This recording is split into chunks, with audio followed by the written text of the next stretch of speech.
17 район 20 команда, Татарстанның иң яхшы самбочылары, Оксубай, Собай, Яшілузен, Қозан һәм башкалар. Нурлат 2 көнгә самбо көрәше үзәгенә үрелде. Марат Хужин исемендәге спорт комплексында 2001-2002 елы кызлар һәм егетләр арасында самбо буенча республика беренчелеге узды.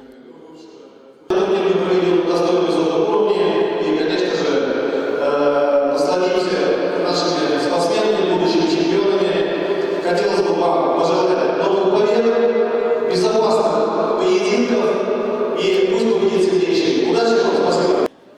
Спортчылар 20 өлчәү категориясе буенча көч сынашты. Һәр спортчыга 3 минут вакыт. Ярышлар җитди. Эш келәмдә барган бил алышуга бер юлы 9 хөкемдар бәя бирә. Нурлате было принято решение проведения соревнований. Әлеге ярышларны Нурлатта үткәрергә булдык. Беренчедән биредә бик яхшы балалар яшүсмерләр спорт мәктәбе эшли, һәм анда самбо түгәрәге дә бар.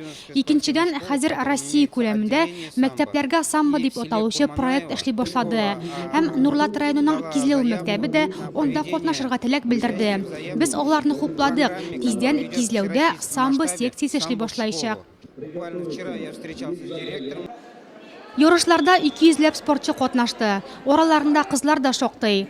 Олар өчен кагыйдәләрдә үзгәрешләр юк диярлек. Шулай да хөкемдарлар чәчләрендә очлы кыстыргычлар юклыгын тикшерә. Илзирә Исламова ярышка Кукмарадан килгән. Җиңүгә өметләнсә дә, кызның көндәше көчлерәк булып чыкты. Миңа 14 яшь, шуның бер елын мин самбога багышладым.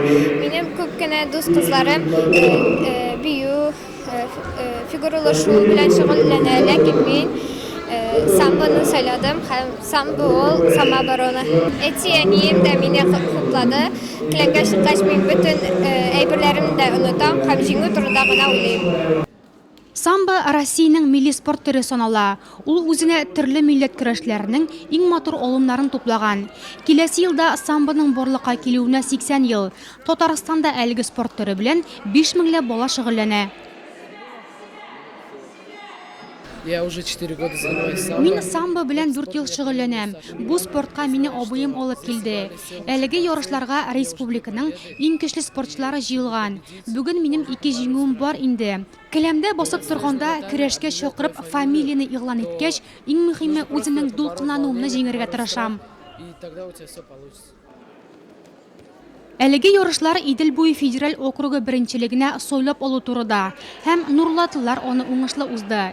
Ярыш нәтиҗәләре буенча Гомәр Хәмидуллин үз авырлыгында чемпион исемен яуласа, Кизләүдән Шәүкәт Салахов пьедесталның 3нче баскычына менде.